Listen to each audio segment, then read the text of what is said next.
I catch you under my sheets?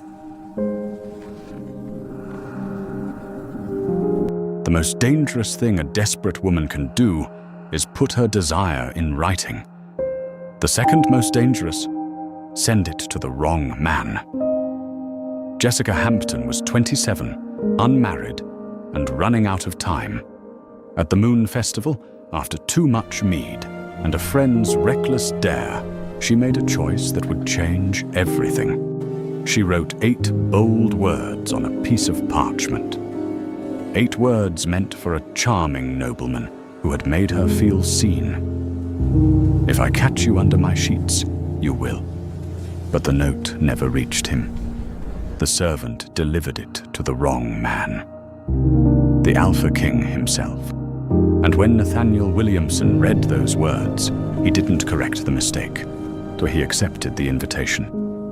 Now Jessica must face the consequences of her boldness and answer one impossible question. Did she accidentally invite disaster into her life? Or exactly what she'd been waiting for all along? The quill hovered over the paper for longer than it should have. Jessica sat in the corner of the Moon Festival Hall, candlelight flickering across blank parchment, her friends whisper in her ear, like permission to be reckless. Write it. Something bold, something he'll never forget. And Jessica, emboldened by courage she didn't know she had, finally did. Chapter 1. The note that was never meant for a king. Jessica Hampton had learned early in life that being invisible was safer than being noticed. At 27, or she existed in the peculiar space reserved for unmarried noblewomen who had somehow failed to secure their future. Her mother reminded her of this failure daily. Her father discussed her like she was a business transaction that had fallen through. And her younger cousin, Gabriella Phillips, freshly engaged at 23, looked at her with something close to pity every time they met. Jessica hated pity more than anything else in the world. The Moon Festival arrived like it did every year, transforming the royal castle into something out of a dream. Grand chandeliers hung from vaulted ceilings, casting golden light across marble floors, polished to mirror brightness. Silk gowns in every color imaginable swirled through the great hall as noble families gathered to see and be seen. The air smelled of honeyed mead and roasted meats, was of perfume and ambition. Jessica stood near one of the tall windows, watching the crowd with the same detached observation she always employed at these events. Her gown was beautiful, deep emerald silk that brought out the color of her eyes. But she wore it like armor rather than decoration. Protection against the whispers she knew followed her everywhere. There's Jessica Hampton, still unmarried. Her mother must be beside herself. I heard even the Cantrell boy turned her down. The whispers never said what was really wrong with her. They never mentioned that she asked too many questions during dinner conversations, or that she refused to giggle at jokes she didn't find funny, or that she had once told Lord Wesley Lambert that his opinion on women's education was not just wrong but actively harmful. No, the whispers only ever said she was unmarried, as if that single fact explained everything. Stop hiding by the window and come dance. Liliana Bullock appeared at her elbow, pressing a cup of sweet mead into her hand. Liliana had been her friend since childhood, one of the few people who seemed to genuinely enjoy her company rather than tolerate it. I'm not hiding, I'm observing. You're always observing, that's your problem. Liliana took a long drink from her own cup. You need to participate, flirt a little, smile at someone powerful. I'd rather swallow glass. Liliana laughed, the sound bright and careless. That's why I love you.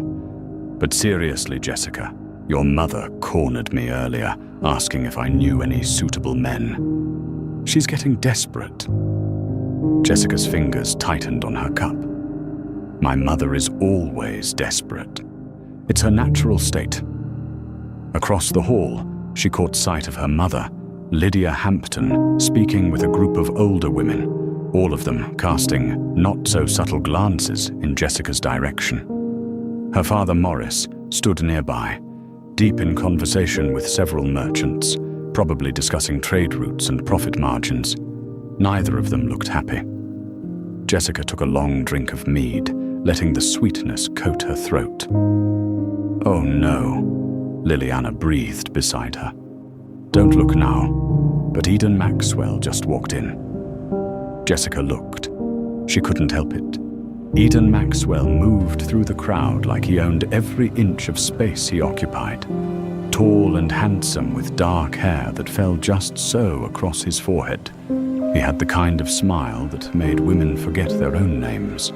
He wore his nobility like a second skin, comfortable and confident in a way Jessica had never managed to be. She had been fascinated by him for months, ever since he had asked her about a book she was reading, and actually listened to her answer. They had talked for nearly an hour that day, about literature and philosophy, and whether people were fundamentally good or fundamentally selfish. He had disagreed with half her opinions, but never once made her feel stupid for having them. "You're staring," Liliana whispered. "I'm observing. You're besotted. I'm intrigued. There's a difference." Eden was surrounded immediately by admirers, young women who knew exactly how to laugh at his jokes and touch his arm at precisely the right moment. Jessica watched him smile at them, effortlessly charming, and felt something twist in her chest. She would never be one of those women. She didn't know how. "You should talk to him," Liliana said. "And say what? Hello, Eden. I think about you more than is probably healthy for someone who has spoken to you exactly 3 times. That's actually not bad. Very honest." Jessica shook her head, but she was smiling despite herself. The mead was already making her feel warm and loose, like her edges had softened somehow. She took another drink. "You know what your problem is?" Liliana leaned closer, her voice dropping to a conspiratorial whisper. "You think too much.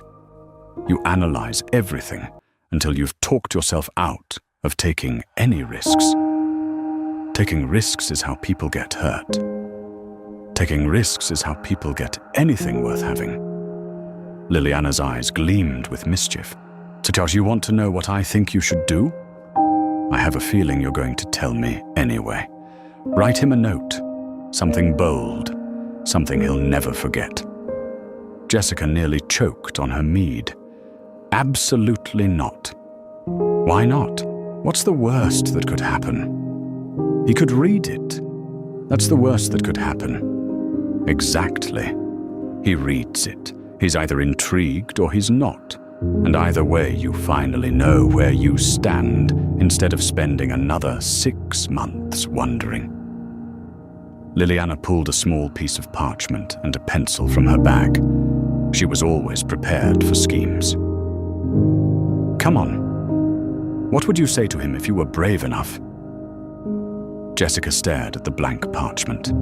Her heart was beating faster, whether from the mead or the suggestion she couldn't tell. This is insane. This is fun, but there's a difference.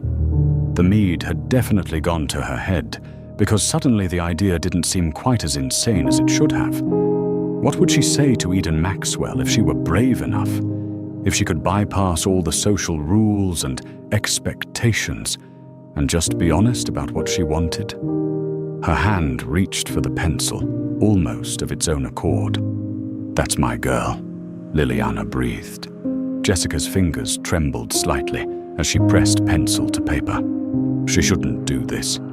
She should put down the pencil and walk away and maintain whatever dignity she had left. Instead, she wrote 8 words that would change everything. "If I catch you under my sheets, you will." She stopped, leaving the sentence unfinished. The implication was clear enough without stating it explicitly. Bold without being crude, suggestive without being vulgar. Her face felt hot as she stared at what she had written. Perfect, Liliana whispered, reading over her shoulder. Now fold it and I'll have a servant deliver it. Wait, I didn't say I was actually sending it. You just wrote it. That's the same thing. Liliana was already folding the parchment with practiced efficiency. Now point him out. Jessica's heart hammered against her ribs. This was madness. Complete and total madness. But she had already written the words, and Liliana was already signaling to a passing servant, and somehow her hand was lifting to point discreetly across the crowded hall, toward where Eden Maxwell stood, laughing at something one of his admirers had said.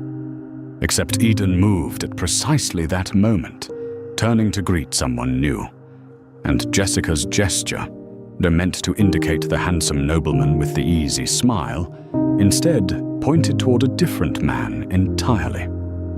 A tall figure dressed in dark, formal attire, standing near the throne platform with the kind of stillness that suggested absolute confidence. His shoulders were broad, his posture perfect without seeming stiff. Even from across the room, there was something commanding about him. The servant followed her gesture, took the folded note from Liliana's hand, and moved quickly through the crowd. Jessica watched with growing horror as the servant approached not Eden Maxwell, but the other man. The one who turned at the servant's approach with the kind of authority that made people instinctively straighten their spines. Alpha King Nathaniel Williamson, the most powerful man in the entire kingdom. The servant bowed low, murmured something Jessica couldn't hear, and placed the folded parchment into the king's hand. "Oh God," Jessica whispered. "Oh no, oh no, no, no." "What?" Liliana looked confused. "What's wrong?" "That's not Eden. That's the king. That's the actual king." Liliana's face went pale. "What?" Jessica couldn't breathe. Across the hall, she watched Nathaniel Williamson unfold the parchment with elegant fingers. His eyes moved across the words she had written, words meant for Eden Maxwell, words that were bold and suggestive and absolutely inappropriate to send to the Alpha King. "If I catch you under my sheets, you will." Nathaniel's expression didn't change. He simply read the note once, then again, more slowly. Then the corner of his mouth lifted in something that might have been a smile. He looked up, scanning the crowd. But Jessica turned away so fast she nearly tripped over her own gown. Her entire body felt like it was on fire. This couldn't be happening. This absolutely could not be happening. "Maybe he doesn't know who sent it," Liliana whispered urgently. "Maybe the servant didn't tell him." But Jessica remembered the servant bowing, murmuring something. Of course the servant had told him. Servants always announced who sent messages. It was basic protocol, which meant Nathaniel Williamson knew exactly who had sent him that note. Jessica Hampton, the unmarried noblewoman who couldn't even manage to flirt correctly, had just accidentally sent the Alpha King an invitation to her bed. "I need to leave," Jessica said, her voice barely above a whisper. "Right now." "You can't leave. That would look suspicious." "More suspicious than sending the king a note about my sheets?" Liliana grabbed her arm, keeping her in place with surprising strength. "Listen to me. You're going to stay calm. You're going to smile. And you're going to pray that he thinks it was a joke or a mistake or literally anything except a serious invitation." Jessica's hands were shaking. She couldn't remember ever being this mortified in her entire life, and that was saying something, considering how many social disasters she had already survived. Across the hall, Nathaniel Williamson folded the note carefully and slipped it into his inner pocket, like he was keeping it.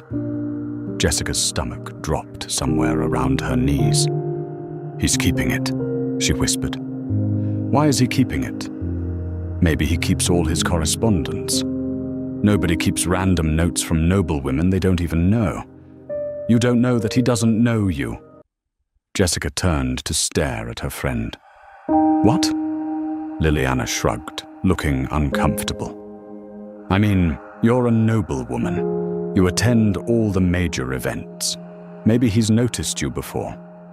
The Alpha King does not notice unmarried noblewomen who can't keep their mouths shut at dinner parties.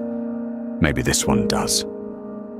Before Jessica could respond, she caught movement in her peripheral vision. Nathaniel Williamson was walking through the crowd, not toward her, thankfully, but toward the exit. He moved with the kind of easy confidence that parted crowds without him having to ask. People bowed as he passed. Women stared. Men straightened their postures. He didn't look back, while Jessica watched him disappear through the great doors and felt some of the tension leave her body. Maybe it was fine. Maybe he would forget about it by morning. Maybe he would laugh it off as some foolish noblewoman's mistake and never think about it again. See? Liliana squeezed her arm. He's leaving. It's fine. Everything is fine. Everything is not fine. I just sent the king the most inappropriate message of my entire life. Inappropriate, yes, but also memorable. Liliana grinned suddenly. You have to admit, at least you finally did something interesting. Jessica wanted to argue, but she was too busy replaying the moment in her mind. The way Nathaniel had read the note, the way the corner of his mouth had lifted, the way he had carefully folded it and put it in his pocket instead of tossing it aside, like it mattered, like it meant something. She shook her head, pushing the thought away. She was reading too much into it. The king probably received dozens of inappropriate messages from hopeful noblewomen. This was nothing special, nothing worth remembering. She spent the rest of the evening avoiding everyone, especially Eden Maxwell, and definitely anywhere the king might be. When her mother finally allowed them to leave, Jessica practically ran to their carriage. That night, she lay in bed, staring at the ceiling of her chamber, replaying the disaster over and over in her mind. Every time she closed her eyes, she saw Nathaniel Williamson reading those 8 terrible words. If I catch you under my sheets, you will... She grabbed her pillow and pressed it over her face, groaning into the fabric. She had survived a lot of embarrassment in her 27 years, but this was definitely the worst. Nothing could possibly make this situation any more humiliating than it already was. That was when someone knocked on her chamber door. Jessica sat up, confused. It was late, well past midnight. No one should be knocking on her door. Yes? She called out. A servant's voice answered from the other side. A message for Lady Hampton. Jessica's heart stopped. A message. At this hour. She climbed out of bed, wrapping a robe around her nightgown, and opened the door. A young servant girl stood there, holding a folded piece of parchment. This arrived for you, my lady. The messenger said it was urgent.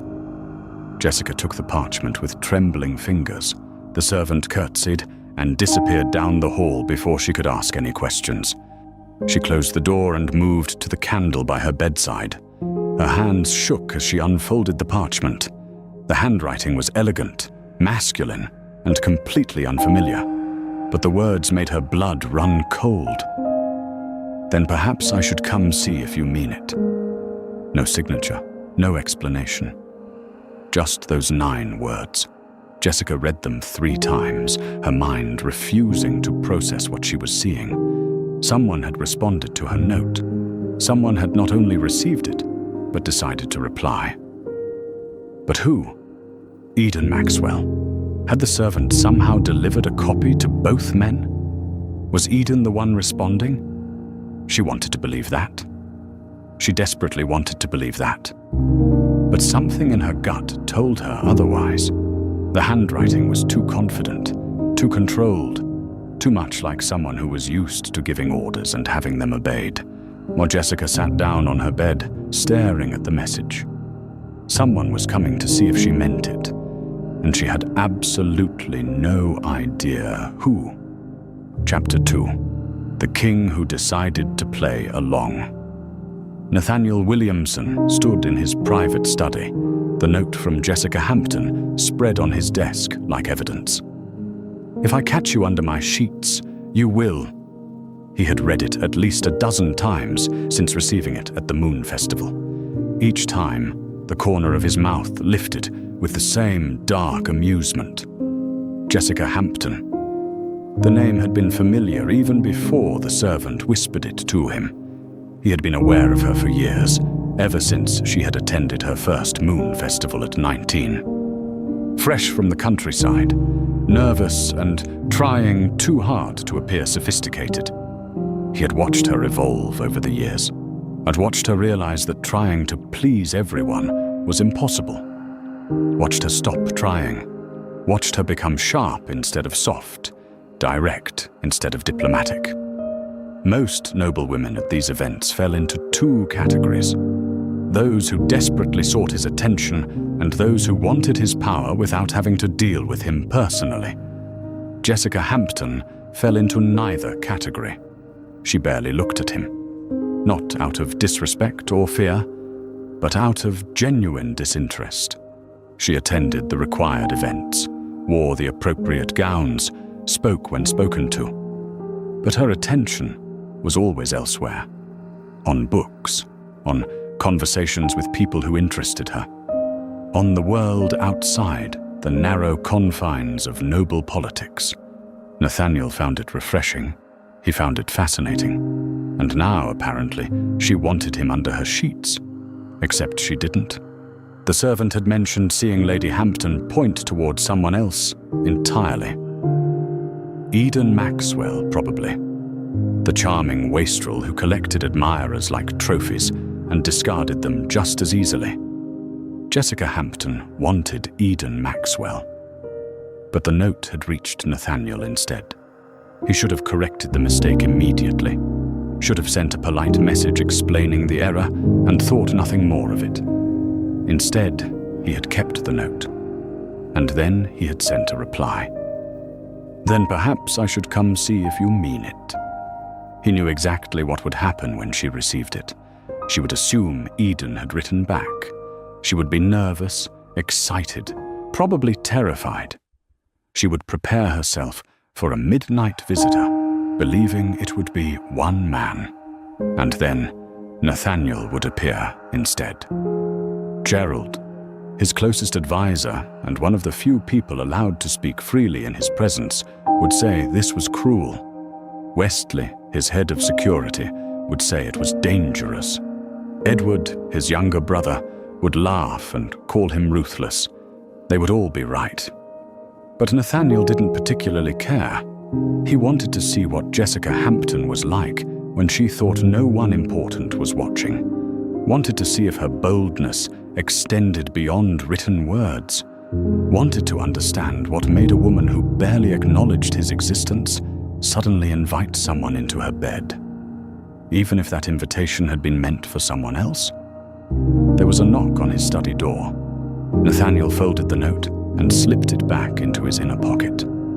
"Enter." Gerald walked in, carrying reports that Nathaniel had no interest in reading at this hour.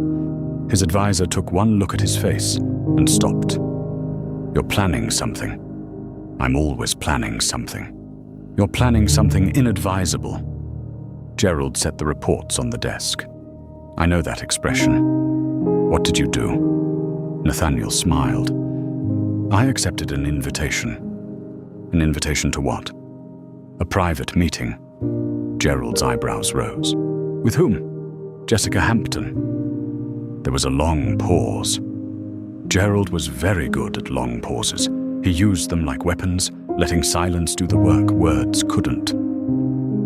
The unmarried noblewoman who asked Lord Lambert if his brain was decorative during last year's harvest dinner. The very same. "May I ask why you're meeting privately with a woman known for speaking before thinking?" "She invited me." "She invited you," Gerald repeated slowly, "to a private meeting. To her bedchamber, or actually?"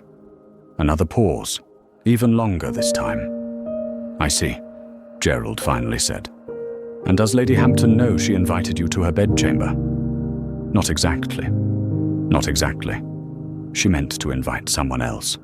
Eden Maxwell, most likely. The message was delivered to me by mistake. Gerald closed his eyes briefly, and instead of correcting this mistake, you decided to accept the invitation. Yes. Your Majesty, with all due respect, this is insane. This is interesting. There's a difference. This is a recipe for disaster. What do you think will happen when she realizes the error?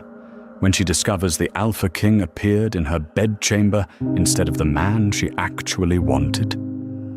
Nathaniel leaned back in his chair, considering the question. I think she'll be terrified, embarrassed, or probably angry. And that appeals to you. Her reaction appeals to me. Her honesty appeals to me. He pulled the note from his pocket again, smoothing it on the desk. Do you know how many women have tried to seduce me in the past year, alone? I stopped counting at 40. 43, actually. And every single one of them used the same tactics. Subtle touches, meaningful glances, carefully orchestrated moments of privacy. He tapped the note. This is the first time anyone has been direct about it. She wasn't being direct with you. She was being direct with Eden Maxwell. She was being direct with someone. That's what matters.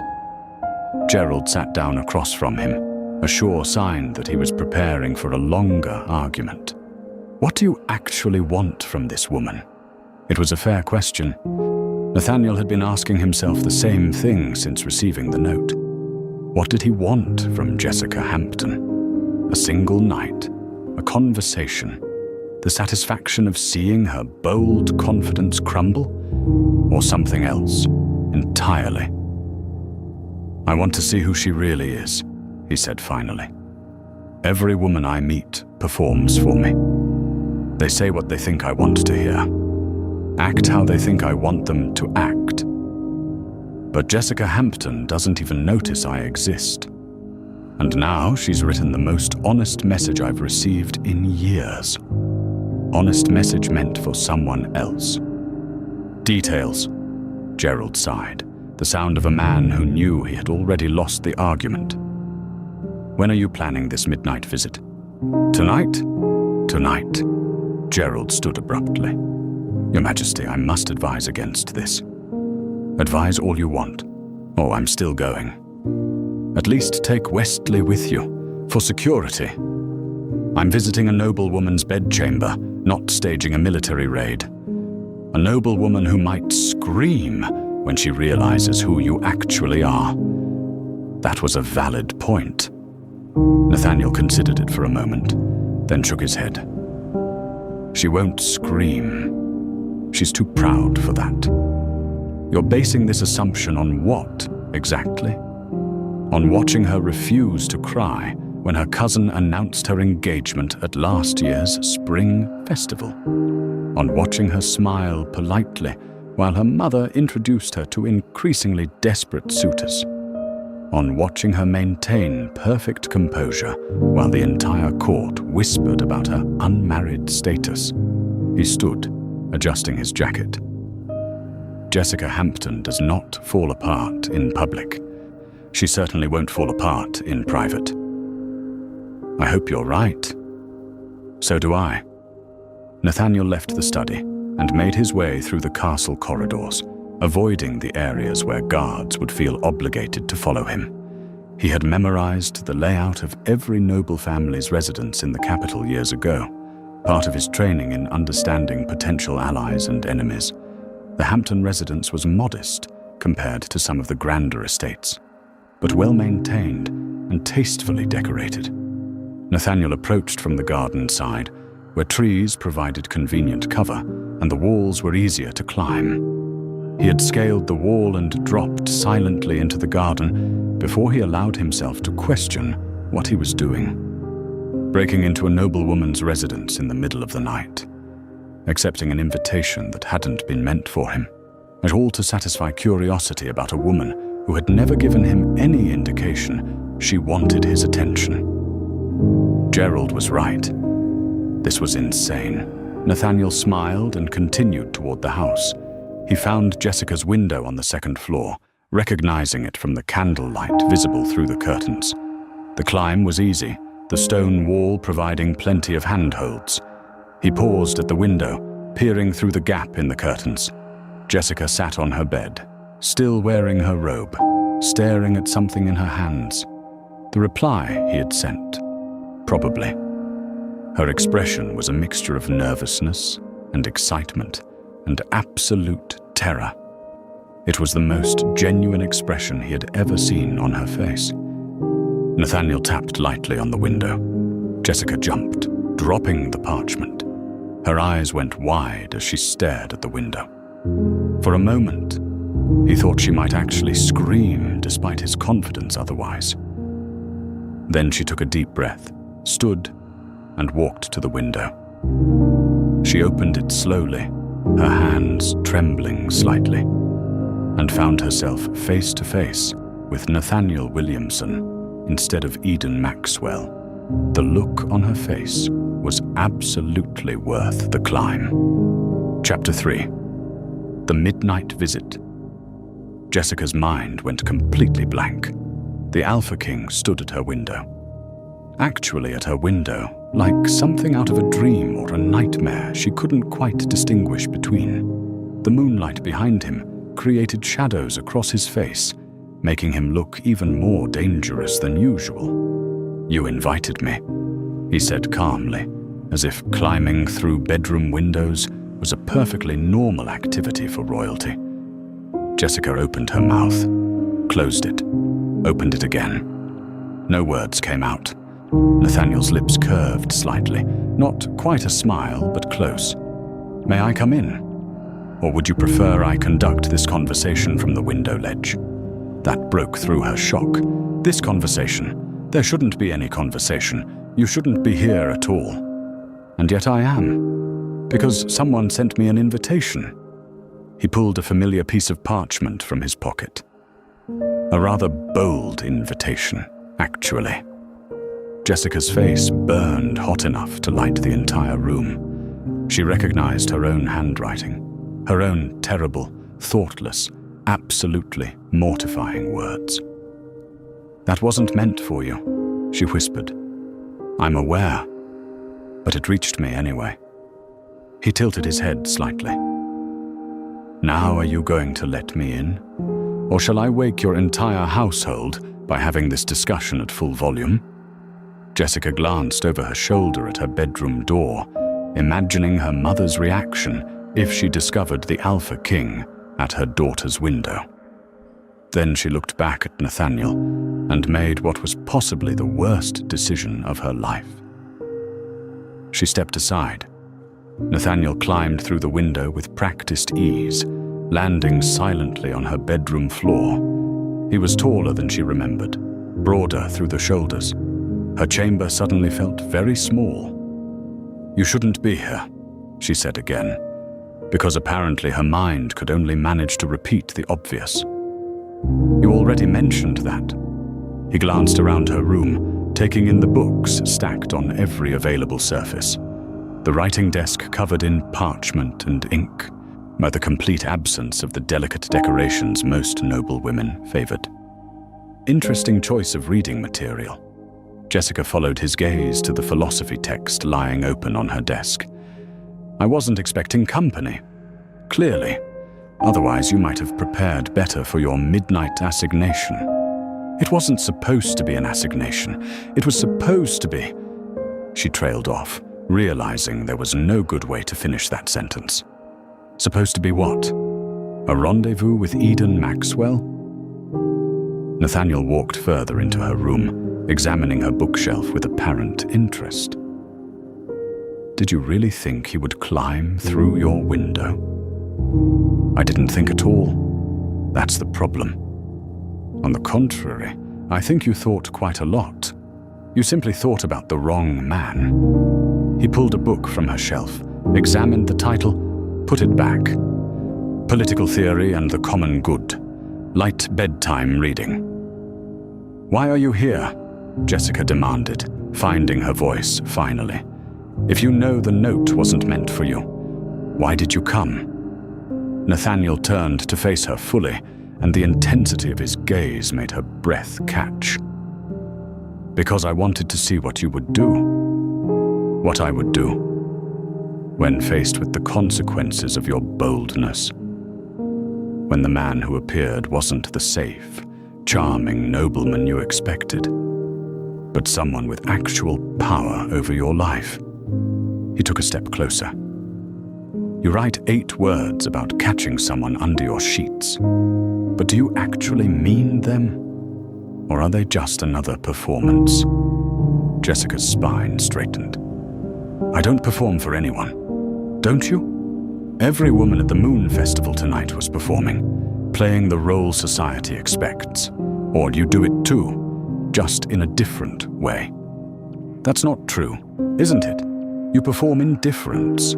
You perform intelligence. You perform not caring what anyone thinks." Another step closer. "But that note suggests you do care, at least about one person's opinion." He was close enough now that she could smell whatever cologne he wore, something expensive and masculine that made her head feel fuzzy. She forced herself to maintain eye contact, even though every instinct screamed at her to look away. "This isn't fair," she whispered. "What isn't fair?" "You coming here, reading that note, using it against me." "Against you? I'm simply taking you at your word." He held up the parchment again. "If I catch you under my sheets, you will." You left that sentence unfinished. I'm curious about how it ends.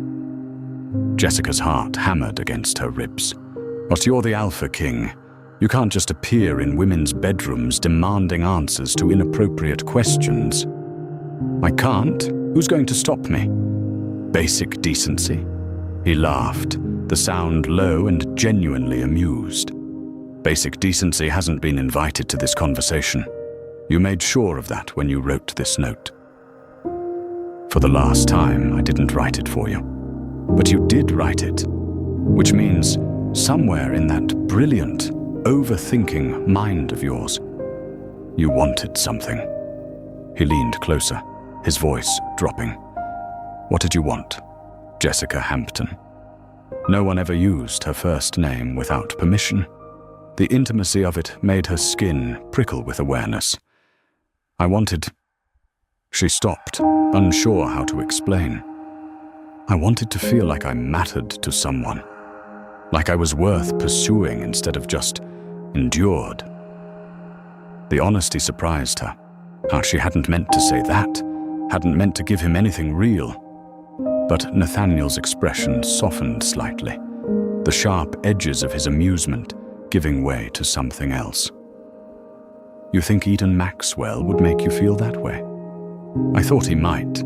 He's charming and intelligent, and he actually listens when I talk, instead of just waiting for his turn to speak.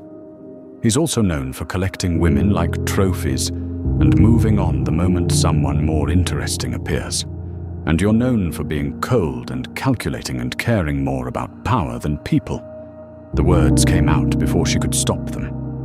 Jessica immediately regretted them, waiting for anger or punishment or whatever came next when you insulted royalty to their face.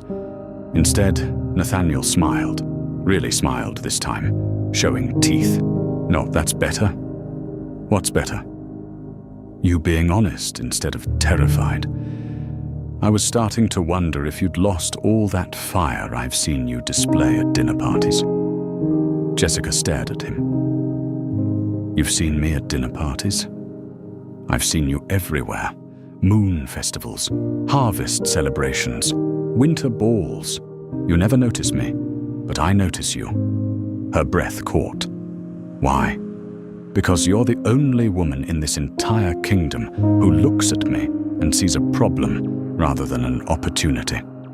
He reached out slowly, giving her time to pull away, and tucked a loose strand of hair behind her ear. "Do you have any idea how rare that is?" His fingers were warm against her skin.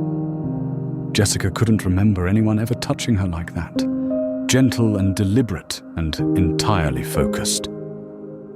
"This is crazy," she whispered. "Or undoubtedly. You should leave." "I should, but I'm not going to." "Why not?" "Because you invited me under your sheets, and I want to know what happens next." Jessica's face flamed. "I didn't invite you. I invited Eden Maxwell." "Yes, we've established that." His thumb brushed along her jawline. "But Eden Maxwell isn't here. I am. So what happens next, Jessica?" She should push him away, should demand he leave, should maintain whatever dignity she had left after this disaster of an evening. Instead, she heard herself whisper, "I don't know." "Then perhaps we should figure it out together." He leaned closer, close enough that she could feel his breath against her lips.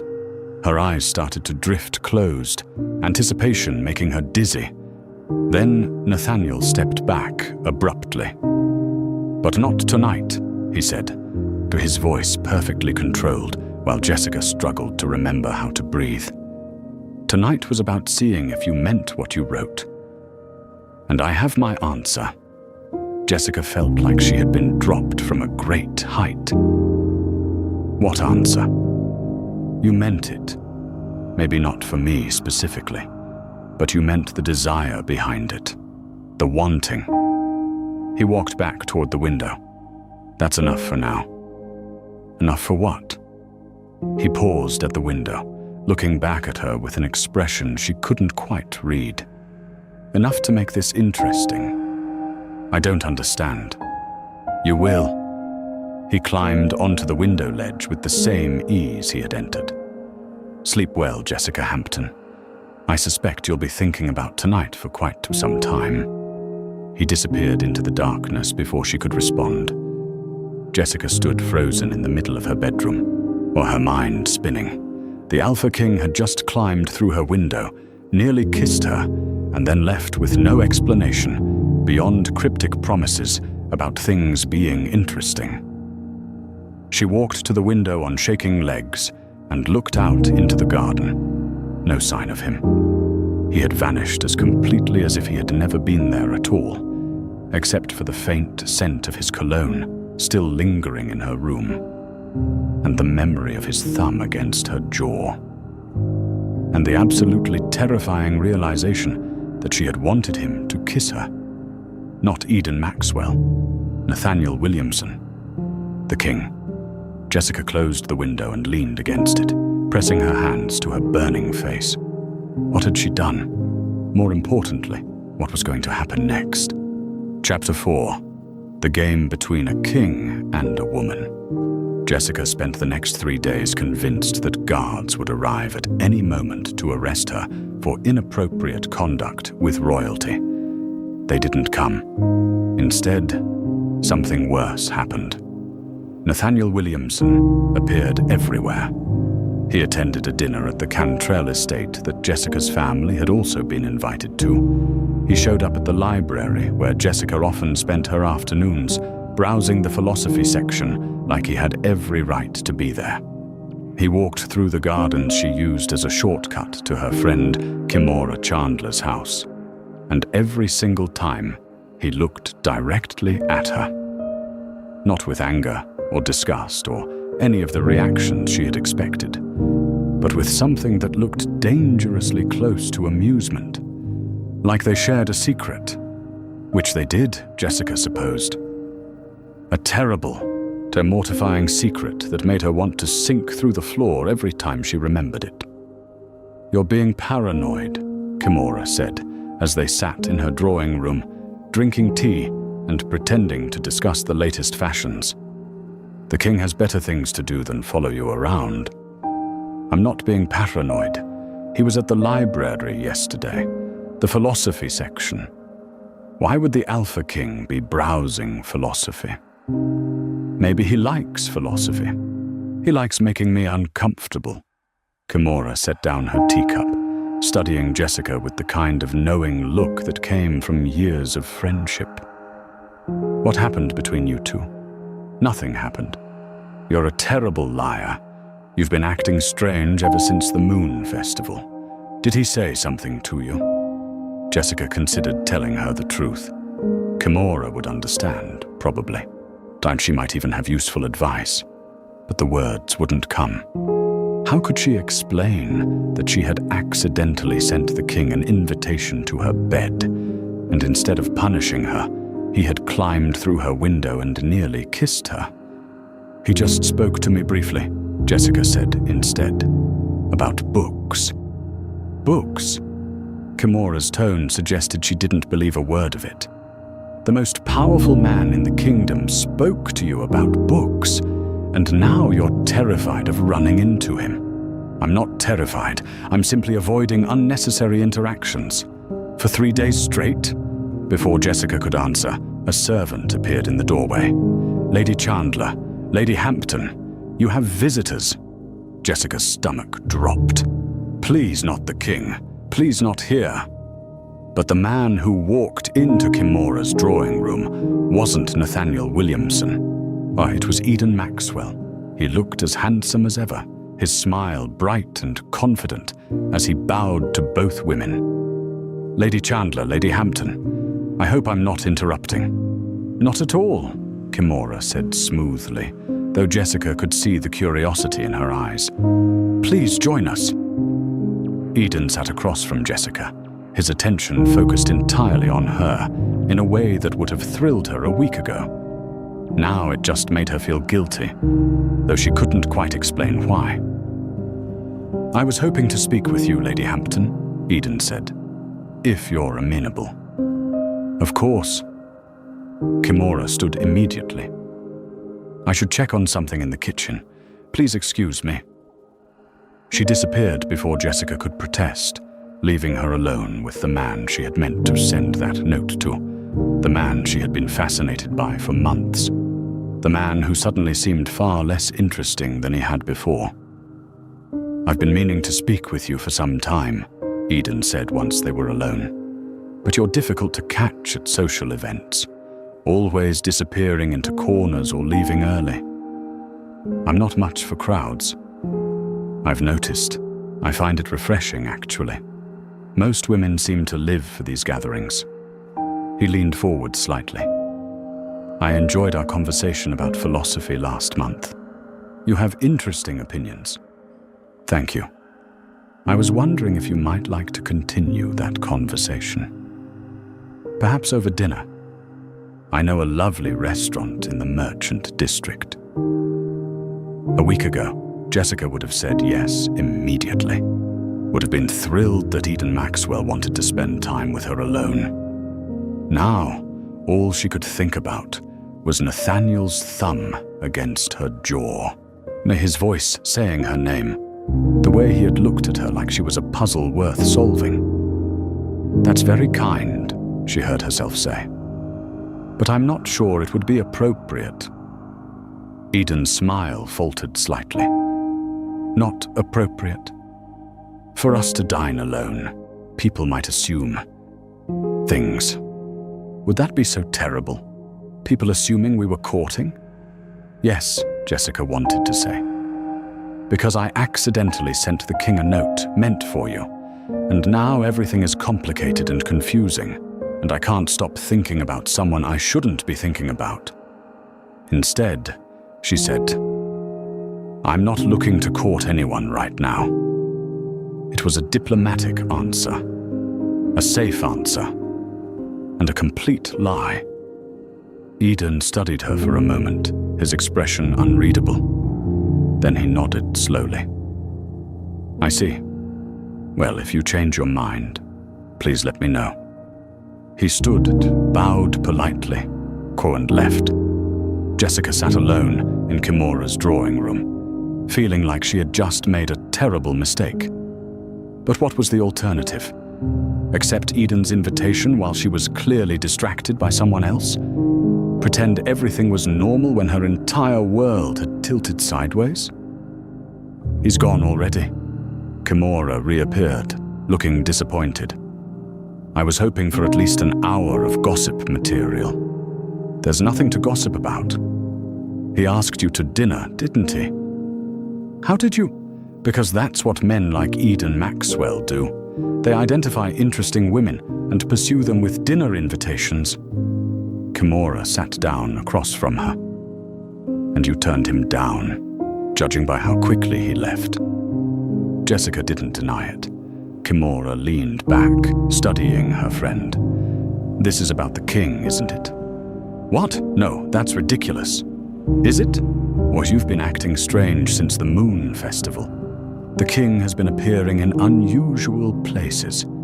Eden Maxwell asks you to dinner, and you refuse. She smiled knowingly. Something happened between you and Nathaniel Williamson. Jessica's silence was answer enough.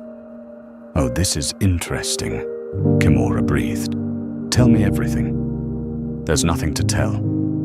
You're an even worse liar than I thought. Kimura poured more tea for both of them. Did he speak to you at the festival? After. He spoke to me after. And? Jessica hesitated, then decided she needed to tell someone before she went insane. I may have accidentally sent him a somewhat inappropriate note. Kimura's eyes went wide. You what? It was meant for Eden, but the servant delivered it to the king instead. What did the note say? Jessica's face burned. Something about catching him under my sheets. Kimura choked on her tea. When she recovered, she was staring at Jessica with a mixture of horror and fascination. You sent the Alpha King a note about your bed? By accident. And what did he do? He came to my window that night. Now Kimura looked genuinely shocked. He came to your house? The king climbed through your window? Yes. And then what happened? We talked. He nearly kissed me. Then he left. There was a long silence. Kimura set down her teacup very carefully. Jessica, she said slowly, the Alpha King climbed through your bedroom window, nearly kissed you, and then just left? Yes. And since then he's been appearing everywhere you go? Yes. Oh my God, Kimura whispered. He's courting you. Don't be ridiculous. Kings don't court unmarried noblewomen who insult them at dinner parties. This one apparently does. Kimura grabbed Jessica's hands. Don't you see? He's interested. Really interested. Why else would he accept an invitation he knew wasn't meant for him? Why else would he risk being seen in questionable places just to run into you? Jessica pulled her hands away. You're reading too much into this. He's probably just bored and found the whole situation amusing. Men like Nathaniel Williamson don't get bored. They get focused. Kimura stood suddenly. We need to get you to more social events. If he's looking for you, we should make sure he finds you somewhere appropriate. That's the opposite of what I want. No, it's exactly what you want. You just don't realize it yet. Before Jessica could argue, another servant appeared. Lady Hampton, there's a message for you. Jessica took the sealed envelope with trembling fingers. The wax seal bore the royal crest. Open it, Kimura whispered. Jessica broke the seal and unfolded the parchment. The handwriting was the same elegant script from the note she had received after the Moon Festival. The Royal Library has acquired several new philosophy texts that might interest you. You're welcome to view them tomorrow afternoon. 3rd floor, East Wing. No signature, just an invitation that was clearly more than just an invitation. Kimura read over her shoulder and squealed. He's asking you to meet him, privately, in the Royal Library. He's offering to show me books. He's offering you an excuse to be alone with him in a location where it won't cause a scandal. Kimura grabbed her shoulders. Jessica, what you have to go. I absolutely do not have to go. Yes, you do. Because if you don't, you'll spend the rest of your life wondering what might have happened. And you hate wondering. That was unfortunately true. Jessica despised uncertainty more than almost anything. This is insane, she muttered. This is exciting. There's a difference. Jessica looked at the invitation again. Tomorrow afternoon, the Royal Library, a private meeting with the most powerful man in the kingdom. She should refuse, should send back a polite message declining the invitation. Instead, she heard herself say, "I'll need to borrow a dress, something appropriate for the library." Kimora's smile was triumphant. "I have just the thing." Chapter 5. The truth she was never meant to discover. The Royal Library was even more impressive than Jessica had imagined. 3 stories of books stretched from floor to ceiling, with elegant staircases connecting each level. Afternoon sunlight streamed through tall windows, casting patterns across the polished wooden floors. The air smelled of parchment and leather and knowledge. Jessica climbed the stairs to the 3rd floor, her borrowed dress rustling with each step. Kimora had chosen deep blue silk that somehow made Jessica feel both elegant and exposed. Her friend had insisted it was perfect for a clandestine meeting with royalty. Jessica still thought this entire situation was madness. The East Wing was quieter, more secluded. Fewer people wandered these shelves, which meant fewer witnesses to whatever was about to happen. She found Nathaniel in the philosophy section, exactly where she had expected him to be. He stood with his back to her, examining a leather-bound volume. "You came," he said without turning around. "You invited me. It seemed rude to refuse. Since when do you care about being rude?" He replaced the book and turned to face her. His eyes traveled over her dress briefly before meeting her gaze. "You look different." "I borrowed the dress from a friend." "I wasn't talking about the dress." Jessica's pulse quickened. "Then what were you talking about?" "You look nervous. You're never nervous." "I'm always nervous. I'm just good at hiding it." "Not today." He moved closer, and Jessica forced herself to hold her ground. "Why did you really come?"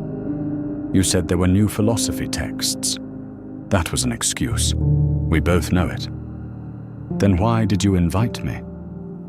Nathaniel smiled slightly. "Well, because I enjoy watching you try to maintain composure while your mind races through 1,000 different scenarios. That's cruel, perhaps, but it's also honest." He gestured to a small reading area tucked between the shelves, 2 chairs positioned near a window overlooking the gardens. "Sit with me." It wasn't a request. Kings didn't make requests, but he waited for her to move first, giving her the choice. Jessica sat, and Nathaniel took the chair across from her. The afternoon light caught the angles of his face, making him look less like a king and more like a man. An attractive man who was watching her with unsettling intensity. "I've been thinking about something you said," Nathaniel began. "That night in your chamber, you said you wanted to feel like you mattered to someone." Jessica looked away, too embarrassed by the memory of her honesty. "I was upset. I didn't mean..." "Don't do that." "Do what?" "Take back something true just because it made you vulnerable." He leaned forward slightly. "You do matter, Jessica, to more people than you realize. My family sees me as a problem. Society sees me as a failure. The only people who seem to enjoy my company are the friends who are kind enough to overlook my shortcomings. Is that really what you think?" "It's what I know." Nathaniel was quiet for a moment, studying her. Then he said, "Do you know what I see when I look at you? Someone who accidentally sent you an inappropriate message? I see someone brave enough to write exactly what she wanted, consequences be damned. Someone intelligent enough to question ideas instead of accepting them blindly. Now someone honest in a world full of performers." He paused. "I see someone worth pursuing." Jessica's breath caught. "You can't mean that." "Why not?" "Because I'm nobody. An unmarried noblewoman approaching 30 with no prospects and no political value. You're someone who challenges me. Do you have any idea how rare that is?" He stood, walking to the window. Every person I meet wants something from me. Power, access, favors. They smile and agree and tell me what they think I want to hear. But you? He turned back to face her. You told me my reputation for being cold and calculating was worse than Eden Maxwell's reputation for collecting women like trophies. I apologized for that. I didn't want an apology. I wanted more of that honesty. Jessica stood as well, needing to move. What I don't understand what you want from me. I want to know you, the real you, not the version you show at social events. Why? Because you're interesting. Because you wrote the boldest message I've received in years. Because every time I think I understand you, you surprise me again. He crossed the space between them in 3 strides. Because I can't stop thinking about that night in your chamber. Jessica's back hit the bookshelf. She hadn't even realized she was retreating. This is inappropriate. Yes, you're the king. I'm aware. People would talk. They already talk about you being unmarried, about me being unmarriageable.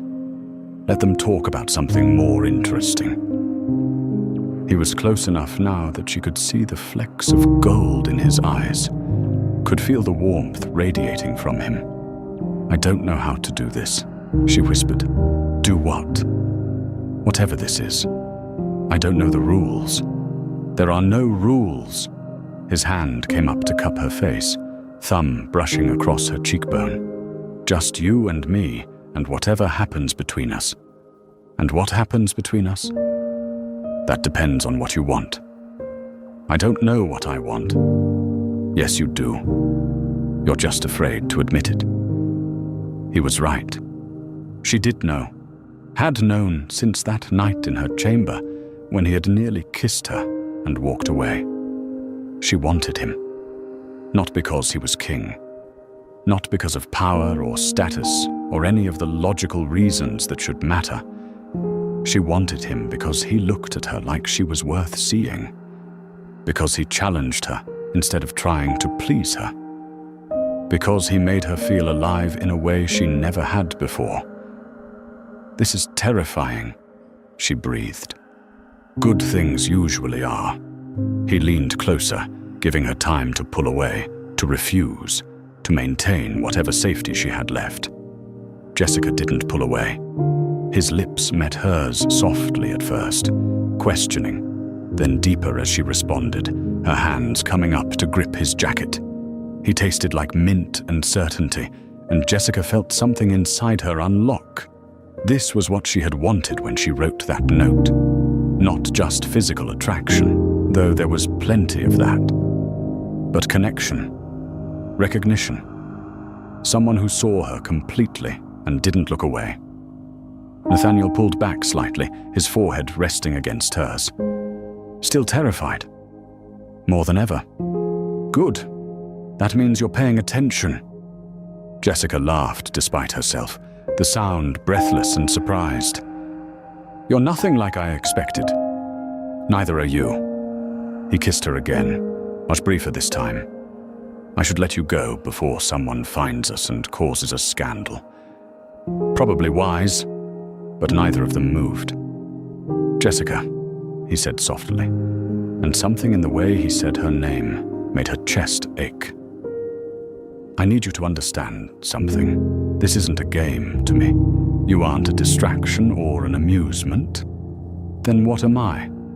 You're someone I want, genuinely want, and I'm trying very hard not to pressure you into wanting me back. I think it's too late for that. His smile was slow and devastating. Is it? Before she could answer, voices echoed from the stairwell. Someone was coming to the 3rd floor. Nathaniel stepped back immediately, putting proper distance between them. You should leave through the south entrance. It's less visible from the main hall. Jessica nodded, her mind still spinning. She started toward the exit, then paused. When will I see you again? Soon, I'll find you. How? The same way I've been finding you, by paying attention to where you go. She should have found that unsettling. Instead, it sent warmth spreading through her chest. Jessica left through the south entrance, her lips still tingling from his kiss, her mind replaying every word of their conversation. She barely remembered the walk back to Kimora's house, where she was supposed to return the borrowed dress. Her friend took one look at her face and squealed. "He kissed you!" "What? How did you? You're glowing. You never glow. Tell me everything," Jessica told her. About the library, the conversation, the kiss that had felt like falling and flying simultaneously. "This is the most romantic thing I've ever heard," Kimura breathed when she finished. "The Alpha King is in love with you." "He's not in love with me. He's interested. There's a difference." "For now, but give it time." Kimura grabbed her hands. "Jessica, this could be everything you've ever wanted. Someone who sees you. Someone who challenges you. Someone who chose you. Or it could be a disaster that ruins my reputation and my family's standing. Since when do you care about reputation?" Since never, Jessica realized.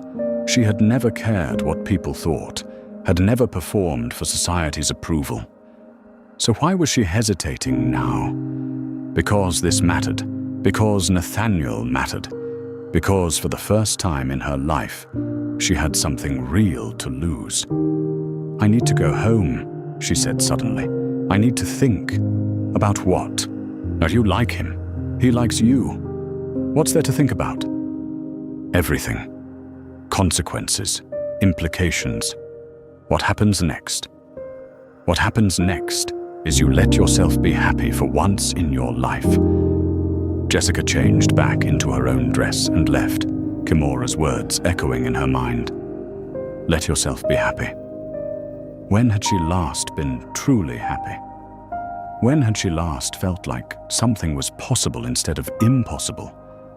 She was so lost in thought that she didn't notice the figure waiting outside her house until she was nearly at the door.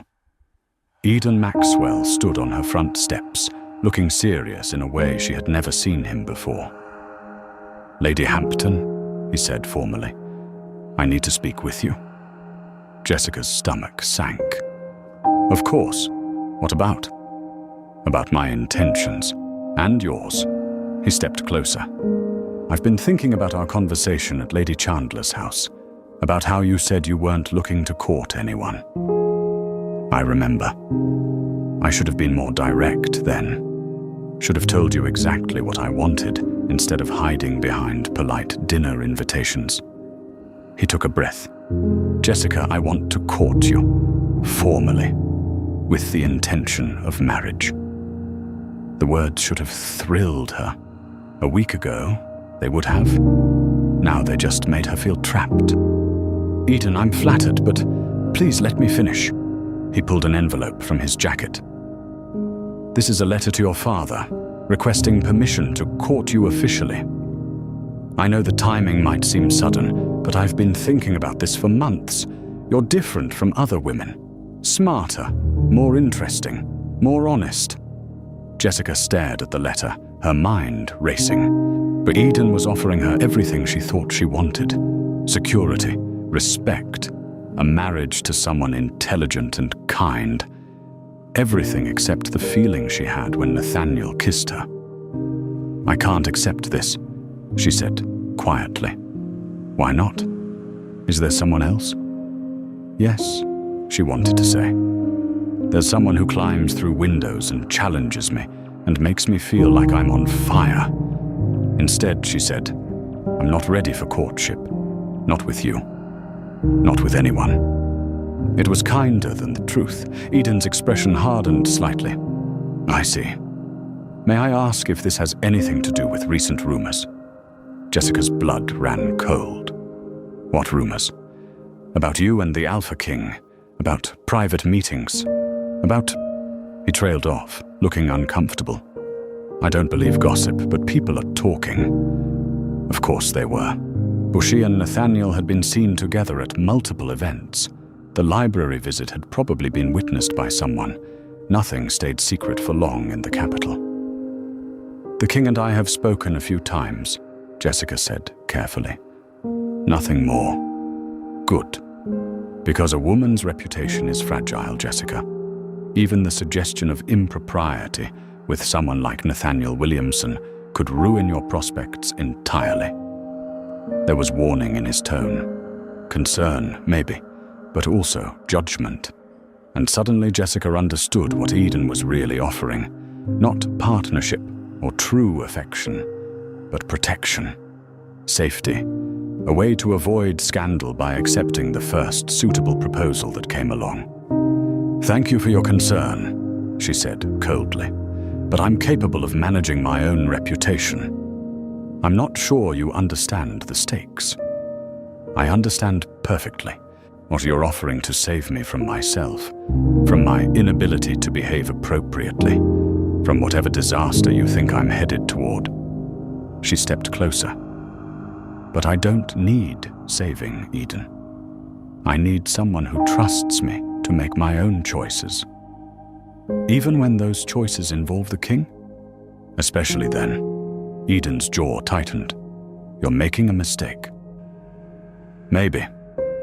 But it's my mistake to make." He stared at her for a long moment, then nodded stiffly. "I hope you don't regret this, Lady Hampton." He left without another word. Jessica watched him go, her heart pounding. She had just turned down a proposal from a suitable nobleman, had essentially admitted to an interest in the king, had chosen uncertainty over safety. Her mother would be furious. Her father would be disappointed. Society would whisper even louder than before. But for the first time in her life, Jessica felt like she was choosing what she actually wanted instead of what everyone else expected. She just hoped it was worth it. Chapter 6. The proposal that changed everything. The confrontation with her mother happened exactly as Jessica had predicted. Lydia Hampton appeared in her chamber the morning after Eden's proposal, her face tight with fury. "Eden Maxwell came to your father yesterday. Do you know what he told him?" Jessica set down her book. "That I refused his courtship." "You refused." Lydia's voice rose. "You refused a proposal from one of the most eligible men in the kingdom. Have you lost your mind?" "I don't want to marry Eden Maxwell. What you want is irrelevant. You're 27 years old with no prospects and a reputation for speaking out of turn. Eden Maxwell was willing to overlook all of that, and you threw it away?" "He wasn't overlooking anything. He was offering to tolerate me in exchange for the appearance of a respectable marriage." Lydia's hands clenched. "And what exactly is wrong with that? Respectable marriages are built on far less." "I want more than less. You want fairy tales, love stories, romance." Her mother's laugh was bitter. "Life isn't a romance, Jessica. It's compromise and duty, and making the best of whatever opportunities appear." "Then maybe I'd rather have nothing than settle for less than I deserve." "Nothing is exactly what you'll have if you keep this up. Nothing but whispers and pity, and a future as a burden to your family." The words hit harder than Jessica expected, not because they were cruel, but because they were genuinely what her mother believed. "Is that really what you think of me?" Jessica asked quietly. "A burden?" Lydia's expression softened slightly.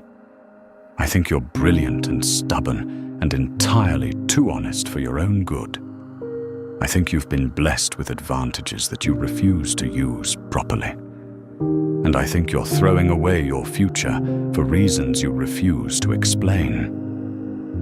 What if I told you I had feelings for someone else? Then I would ask who, and whether those feelings were reciprocated by someone with the means to actually marry you." Jessica hesitated. She couldn't tell her mother about Nathaniel. Not yet.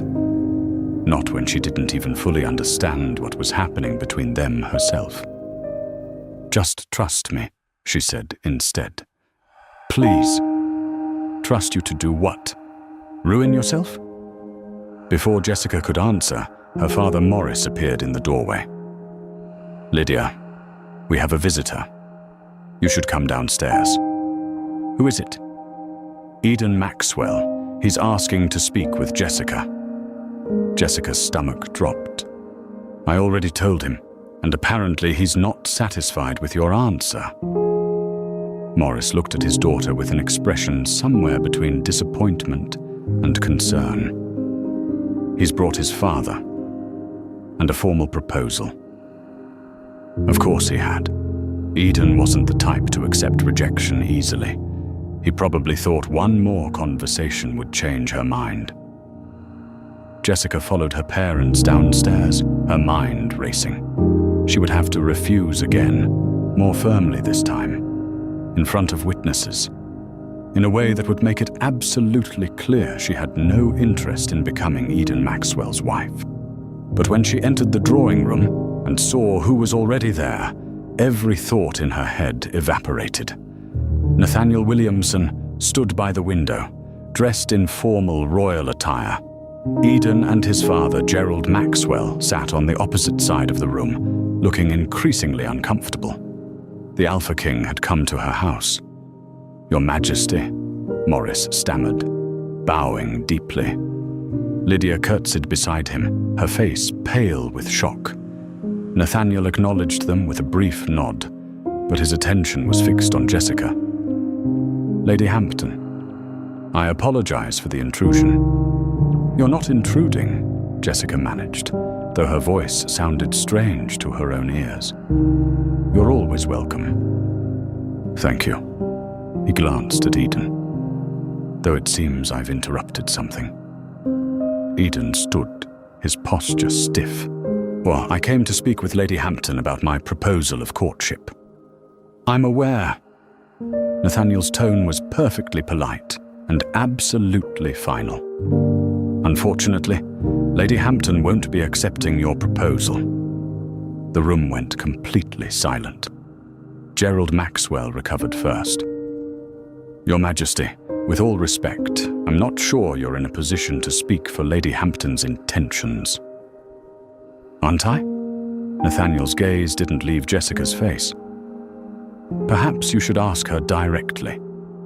All eyes turned to Jessica. Her mother looked terrified. Her father looked confused. Eden looked angry. And Nathaniel looked entirely too calm for someone who had just walked into a private family matter and declared ownership. "Is this true?" Eden demanded. "Are you refusing me because of him?" Jessica took a deep breath. This was it, or the moment where she either chose safety or took the biggest risk of her life. "Yes," she said clearly. "I'm refusing you because of him." Lydia gasped. Morris sat down heavily. Gerald Maxwell looked like he wanted to argue, but didn't quite dare with the king standing right there. Eden's face hardened. "I see. And does His Majesty share your feelings? Or are you throwing away a legitimate proposal for something that will never materialize?" "That's enough," Nathaniel said, his voice quiet but carrying absolute authority. "You've had your answer. Accept it with dignity." "Dignity?" Eden laughed harshly. "You want to talk about dignity? You've been pursuing a noblewoman half the kingdom knows is unmarriageable. Everyone will assume the worst. Let them assume. This will ruin her." "No," Nathaniel said calmly. "This will elevate her. Because Jessica Hampton isn't going to be my mistress or my passing interest." He turned to face Jessica fully, and the expression in his eyes made her breath stop. "She's going to be my queen." The room exploded into chaos. Lydia actually swayed, grabbing Morris's arm for support. Gerald Maxwell stood abruptly, mouth opening and closing without sound. Eden stared at Nathaniel like he had lost his mind, and Jessica felt like the floor had disappeared beneath her feet. "What?" she whispered.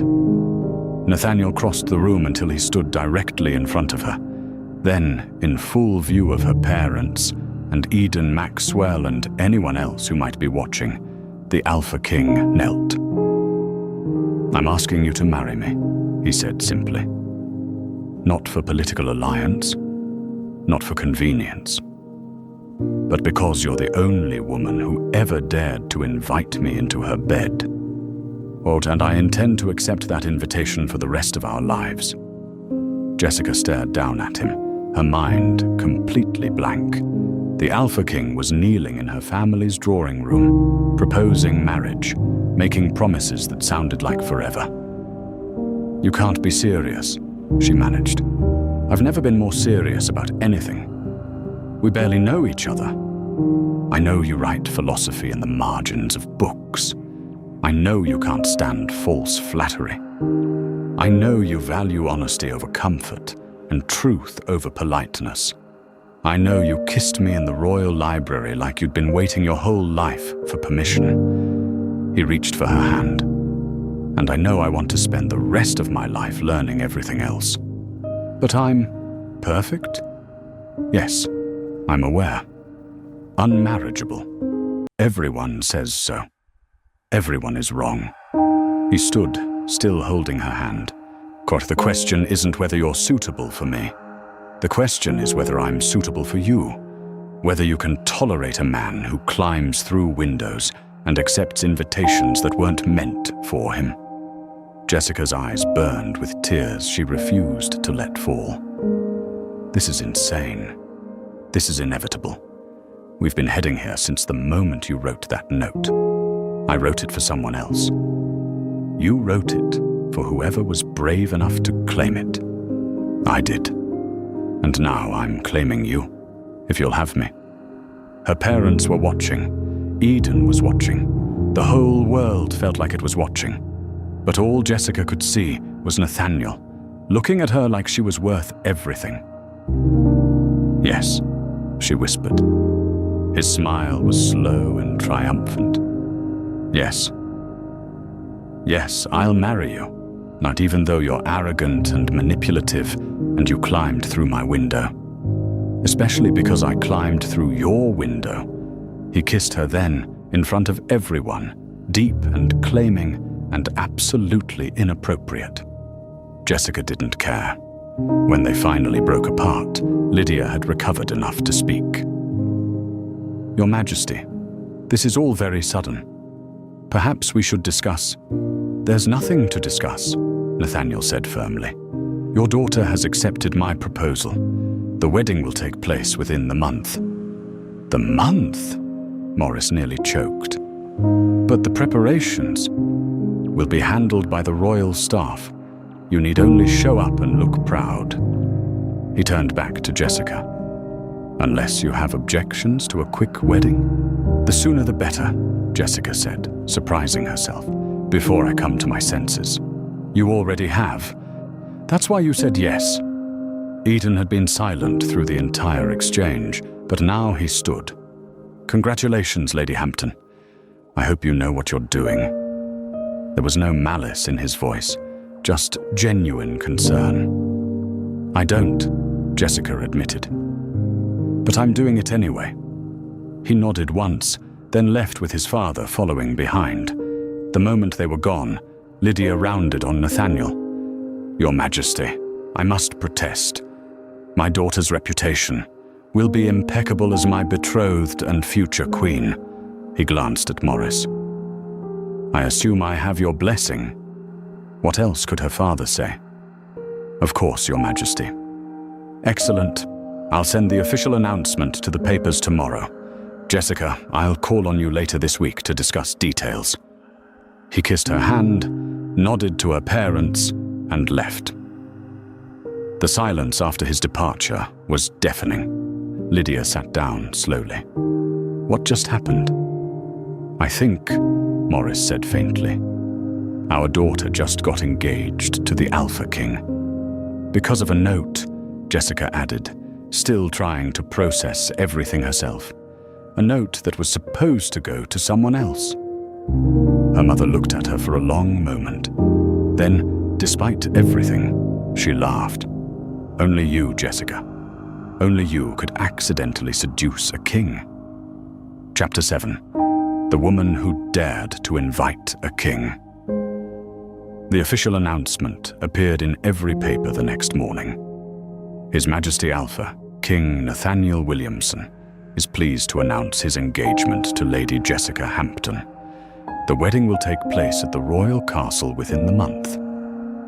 Jessica read it 3 times before accepting it was real. The capital exploded with gossip. Some praised the king's choice, others questioned it. Everyone had an opinion about the unmarried noblewoman who had somehow captured the attention of the most powerful man in the kingdom. Jessica ignored all of it. She had more important things to worry about, like the fact that she was going to marry Nathaniel in less than 4 weeks and still didn't fully understand how they had gotten here. He came to visit her 3 days after the engagement announcement, appearing at her door like it was the most natural thing in the world. "Walk with me," he said, instead of a greeting. Jessica grabbed her cloak and followed him into the garden behind her house. The evening air was cool, carrying the scent of flowers and approaching rain. "How are you handling the attention?" Nathaniel asked once they were alone among the trees. "By pretending it doesn't exist. How are you handling people questioning your judgment?" "The same way I handle everything, by not caring what they think." They walked in silence for a moment, the sound of their footsteps soft on the garden path. "Are you nervous?" Jessica asked quietly. "About marrying you?" "No." "About what comes after?" He stopped walking, turning to face her. "What comes after is we figure out how to be married. How to balance your need for independence with my need to protect you. How to build something real instead of just fulfilling royal obligations. You make it sound simple. It won't be simple, but it will be worth it." He reached for her hand. "I need you to understand something. I didn't propose because of duty or pressure or political strategy. I proposed because I want you. All of you, including the parts that drive me crazy. I haven't driven you crazy yet. You drove me crazy the moment you sent that note. Everything since then has just been details." Jessica laughed, despite the nervousness still churning in her stomach. "I can't believe this is actually happening." "Believe it, because in 3 weeks, you're going to stand in front of the entire kingdom and promise to spend the rest of your life with me. That's terrifying." "Good. If you weren't terrified, I'd worry you weren't taking this seriously." He pulled her closer, and Jessica let herself lean into him. This man who had climbed through her window, who had accepted an invitation that wasn't meant for him, who had somehow seen past every defense she had ever built and decided she was worth fighting for. "Can I ask you something?" she said against his chest. "Anything." "Why did you really come that night, to my window? You could have just ignored the note." Nathaniel was quiet for a moment, his hand moving gently through her hair. "Because I'd been watching you for years, waiting for any sign that you saw me as more than just a title. And then that note arrived, and even though it wasn't meant for me, it felt like fate giving me an opening I'd been waiting for." Jessica pulled back to look at him.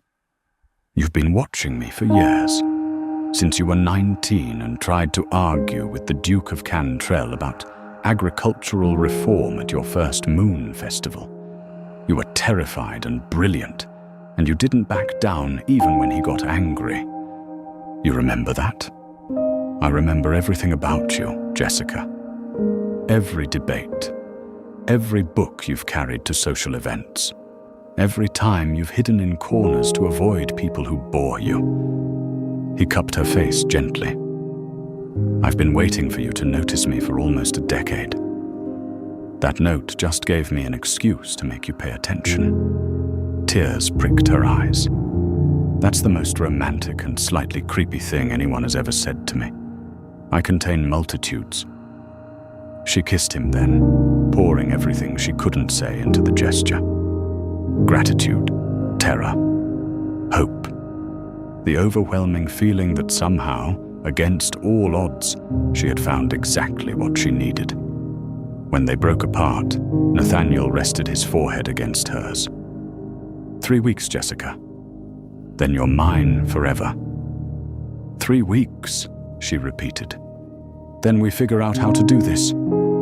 Together. Together. The wedding preparations passed in a blur of fittings and meetings and decisions about things Jessica had never considered before. Her mother hovered constantly, thrilled and anxious in equal measure. Her father walked around looking vaguely stunned. Her younger cousin Gabriella couldn't stop staring at her engagement ring. But through it all, Nathaniel was there. Not overwhelming or controlling, but present.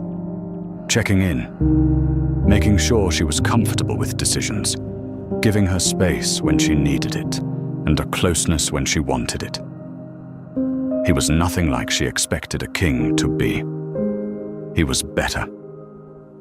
The night before the wedding, Jessica stood in her chamber one last time, looking at the window Nathaniel had climbed through all those weeks ago. Tomorrow, everything would change, as she would become a queen, would have responsibilities and expectations that terrified her. But she would also have Nathaniel. There was a knock on her window. Jessica's heart jumped. She crossed the room and opened it to find Nathaniel perched on the ledge, looking far too pleased with himself. "What are you doing here?" she whispered. "It's bad luck to see the bride before the wedding." "I don't believe in luck. I believe in making my own fate." He climbed through the window with practiced ease. "Besides, I couldn't sleep. Nervous? Impatient. There's a difference." He pulled her close, and Jessica wrapped her arms around him, breathing in the scent that had become as familiar as her own. "Tomorrow changes everything," she said quietly. "Tomorrow makes everything official, but nothing actually changes.